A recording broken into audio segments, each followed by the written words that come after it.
Today on Soul's Road 2, we explore the theme of extreme gratitude and how it changes your life through the eyes of Job, who remained thankful and worshiped God despite immense suffering and loss. We're going to discuss these things on Soul's Road 2.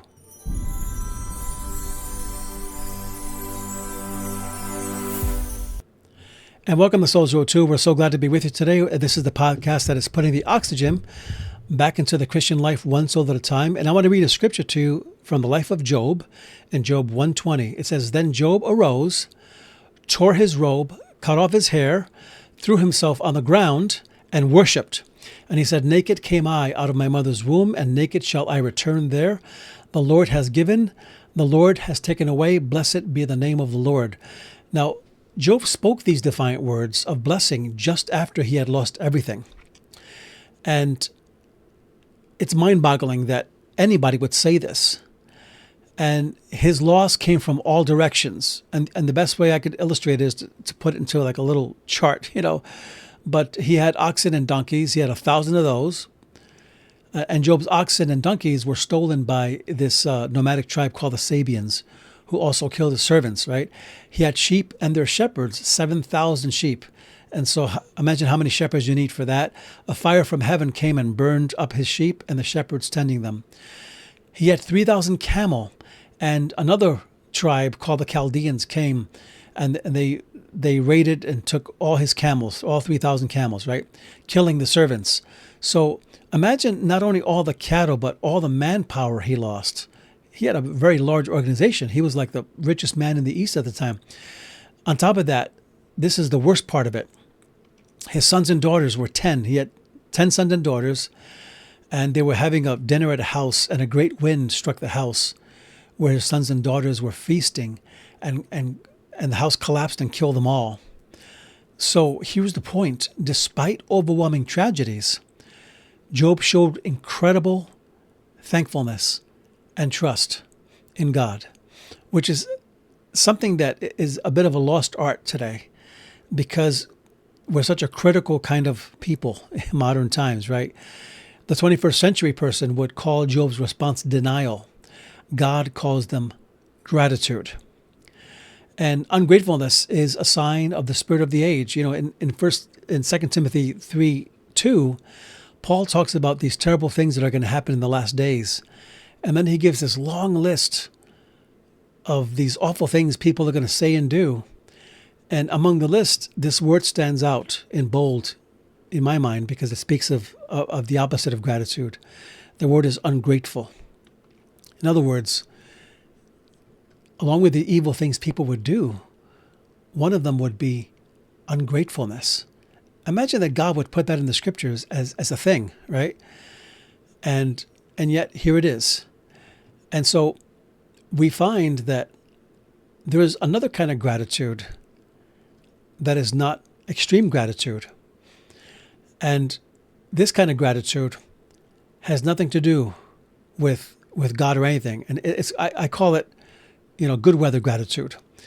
And because it's akin to the idea of having fair weathered friends. What's a fair weathered friend? Imagine you have a sunny day where you have a beautiful picnic with all of your friends and you're having a great time. You're laughing, you're enjoying, you're goofing off, you're playing games, and everyone's cheerful and attentive and everyone's having a great time. However, all of a sudden these dark clouds begin to roll in and it begins to kind of rain a little bit. And all of a sudden these friends suddenly just get up and leave without even saying anything to you. And in a sense, that's a fair weathered friend. It's someone that's only with you when everything's fine. But when everything's not fine, they're not with you. Those aren't really friends. Those are acquaintances. And there's such a thing as fair-weathered Christians. These are Christians who only trust God when circumstances are good. So we find that there are 4 things in Job's response that stand out when he did all these things and then worship God, right? The first thing is this, that extreme gratitude, the kind that changes your life, chooses worship over despair. And this is what happened to Job. He chose worship over despair. It says, then he arose, tore his robe and cut his hair and threw himself on the ground and worshipped. So Job's choice in the face of evil and loss was to worship. And in choosing worship over despair, we find that Job, he first stood up, right? Which is, when you stand up, it's intentional. It means I'm going to do something. It means that there's a purpose to me standing up, that you have something to do. And then Job tore his robe and shaved his hair. He shaved his head, right? And this was a sign of grief. It means I'm entering into grief. I'm not just going to be a passive, aggressive, angry person who is bitter at God and life because of what I'm going through. And men of standing in those days, and Job was a man of standing, very rich, they wore a robe over their tunic that was very expensive. And so Job tore this robe and shaved his head because he got this bad news. So when we're hit by tragedy, when we're hit by anything that makes us feel ungrateful, but instead we choose to worship, it means that I'm facing this together with God, whatever I'm facing. And I'm going to walk with God through this without fear. So we find that Job also threw himself to the ground before he worshipped. And when you throw yourself to the ground, in the Middle Eastern culture, man, that's humility, right? So there's a submission and a humility that happens in worship that says, Lord, I don't get this. It blows my theology because I believe in faith. I believe in breakthrough. However, I'm submitting to you because you're still my Father in heaven and you're the only one who can fix it. So this is an act of the will versus emotions. Job's emotions are not dictating his response to God. We find David also doing this in 2 Samuel 12:20 when David had the bad news from God that God was not going to heal his son of adultery because God had murdered this woman's husband. David had murdered this woman's husband, and then he took his wife and stole his wife and had a child with her, and the child got sick, and God said, I'm not going to heal the child. And it wasn't God punishing the child, it was God saying, this child will not be my heir. So we find that that David arose from the ground, it says, he bathed and anointed himself, and he changed his clothes, and he went into the house of the Lord and prostrated himself. Then he went home and asked for food, which they set before him, and he ate. Let me get comfy here. So we find that King Hezekiah was another example of this. He deliberately worshipped after receiving the bad news that this one really nasty king, I think it was Merodach-Baladan, said, I'm going to destroy everybody. They're going to be my slaves. They're going to do all this, and just intimidating everybody in the world. And but when Hezekiah heard this, it says in 1 Kings 19 or 2 Kings 19, it says he rent his clothes, he tore his clothes, he covered himself with sackcloth and went into the house of the Lord. So in each of these instances, these men chose to run to God instead of away from him during times of great loss and tragedy. And so worship is the first component. So you have extreme gratitude, doesn't just worship, but also here's the second one. It is generous in the face of the lack. What do I mean by that? When God puts you through the paces, when he permits something in your life that is painful and where you're struggling, how do you respond to it?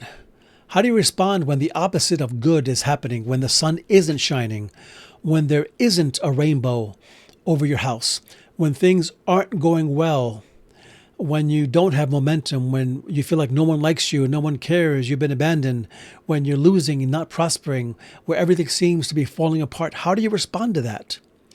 And we find that a generous response and a grateful response, an extreme gratitude response, a life-changing one is one that chooses to worship God and do it generously in the face of having nothing.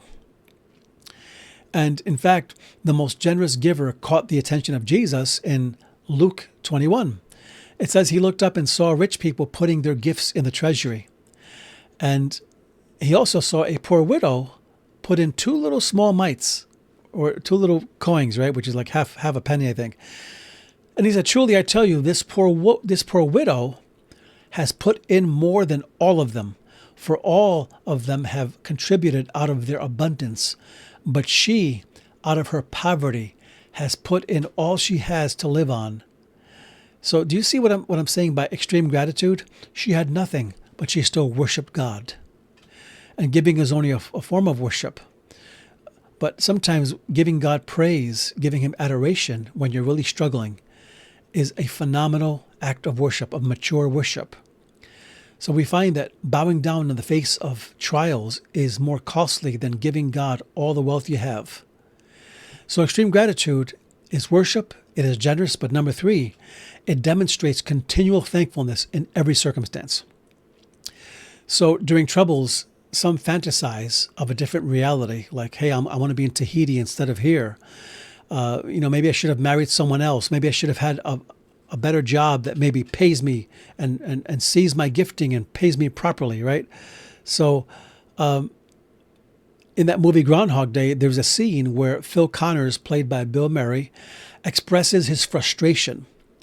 And he's stuck, right? He's kind of stuck on this... He's stuck, and he's telling somebody, about this vacation he had, which was the best vacation ever he had, and he describes the whole vacation. Then he says, "Why can't I have that day as the day that keeps repeating itself?" And sometimes we have that in our minds. We're looking for a certain joy in the past that we had, a certain happiness in the past that we had, when God is saying, move forward, forge forward, no matter what. So extreme gratitude is thanking God for all of it, the whole year, the whole season, the whole ordeal, the present moment, not just the bright spots. In 1 Thessalonians chapter 5 and 16, it says, rejoice always. So how often? All the time. Pray without ceasing. So how often do you pray? Always. You're always praying, right? And then he says, give thanks in all circumstances. So when? All the time. So, and he says, for this is the will of God in Christ Jesus for you. And so God's will is that we are always doing these things, not just when certain conditions apply, right? So think about this. We can be only truly grateful people when we thank God for all the moments, not just the select few. So extreme gratitude worships, it is generous, it is continually thankful, but here's the last one. It integrates the good and the bad in thankfulness. What do I mean by that? Psalm 119:71 puts it beautifully. It was good for me to suffer so that I might learn your statutes. What did he learn? He learned something about God in his suffering. And he didn't just become a passive-aggressive person that says, I'm mad at God, he abandoned me, or why am I going through this? And, kind of have a pity party, right? But rather, he chose to extract something valuable from that dark season and dark furnace. This is why Paul was able to say all things work together for good to them that love God. So every moment of your life has shaped who you are today. Do you see those moments, whether good or bad? And Matthew Henry had a story in his diary that he wrote that shows how he integrated his problems into his faith when he was robbed by thieves. And they robbed his purse, right? In those days, guys called their little money bags purses, just like women do, right? So he wrote these words in his diary. He says, let me be thankful first, because I was never robbed before. Second, because although they took my purse, they did not take my life. And third, because although they took my all, it was not much. And fourth, because it was I who was robbed, not I who robbed. I mean, who does that but someone who writes commentaries, right? But it's an amazing thing. He made up basically bullet points out of his robbery.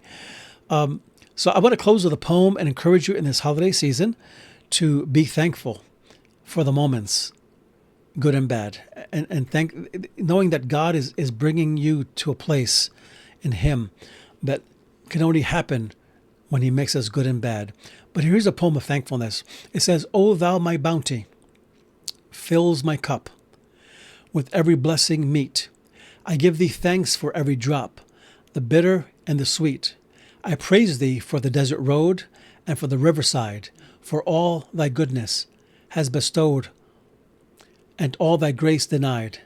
I thank thee for both smile and frown, and for the gain and loss. I praise thee for all the future crown, and for the present cross. I thank thee for both wings of love, which stirred my worldly nest, and for the stormy clouds which drove me trembling to thy breast. I bless thee for the glad increase, and for the waning joy, and for this settled peace which nothing can destroy. So have a wonderful, wonderful holiday, and please consider subscribing. And we have a video we try to do once a week. So subscribe and send it to somebody, send a link to somebody, and recommend it to a friend, because we're trying to grow this podcast. So until next time, so glad to be with you. God bless you.